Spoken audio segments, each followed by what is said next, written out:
ಸಮರ್ಥ ಅವರು ಯುವಕರಿದ್ದಾರೆ, ಅವರಲ್ಲಿರ್ತಕ್ಕಂಥ ಒಂದೊಂದು ಅವರು ಈಗ ಯುವಕರು ಅವ್ರ ಎಜುಕೇಷನ್ ಪ್ರಕಾರವಾಗಿ ಅವರಲ್ಲಿ ಏನಿದೆ ಅಭಿವೃದ್ಧಿ 100 ಕೋಟಿ ಅನುದಾನನ ಸಿದ್ದರಾಮಯ್ಯ ಹಾಕಿದ್ದಾರೆ. ಅದನ್ನು ಯಾವ ರೀತಿ ಬಳಸ್ಬೇಕು ಅನ್ನೋದನ್ನು ಅವರು ಪ್ರತಿಯೊಂದನ್ನು ಸ್ಟಡಿ ಮಾಡ್ತಾ ಈ ಎಲೆಕ್ಷನ್ 9ನೇ ತಾರೀಕು ಮುಗಿದ ರಿಸಲ್ಟ್ ಬರ್ತಿದ್ದಂಗೆ ಅವ್ರು ಆ ಕೆಲಸ ಮಾಡ್ತಾರೆ. ಅವ್ರು ಗೆಲ್ತಾರೆ. ದಾವಣಗೆರೆ ದಕ್ಷಿಣ ಜನ ಅಲ್ಪಸಂಖ್ಯಾತರಿಂದ ಹಿಡಿದು ಮುಸಲ್ಮಾನ ಬಾಂಧವರು ಎಲ್ಲರೂ ಸೇರಿ ಈ ಬಾರಿ ಸಮರ್ಥ ಅವ್ರನ್ನ ಗೆಲ್ಲಿಸ್ತಾರೆ. ವಿಧಾನಸೌಧಕ್ಕೆ MLA ಮಾಡಿ ಕಳಿಸ್ತಾರೆ. ಇದು ಶತಸಿದ್ಧ.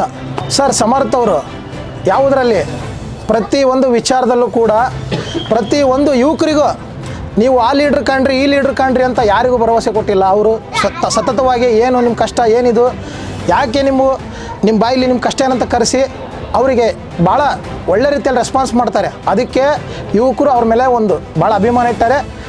ನೆಕ್ಸ್ಟು ಪ್ರತಿ ಮನೆಗೂ ಹೋಗ್ತಾರೆ, ವಯಸ್ಸಾದವ್ರಿಗೆ ಗೌರವ ಕೊಡ್ತಾರೆ. ಎಂಥ ಬಡವರಾಗಲಿ ಅವ್ರ ಜೊತೆ ಕೂತ್ಕೊಂಡು ಊಟ ಮಾಡ್ತಾರೆ. ಇದುವರೆಗೂ ಆ ಥರ ಎಷ್ಟೋ MLAಗಳು ಕರ್ನಾಟಕ ರಾಜ್ಯ ಎಲ್ಲ MLAಗಳು ಮಕ್ಕಳನ್ನು ನಾವು ನೋಡೀವಿ.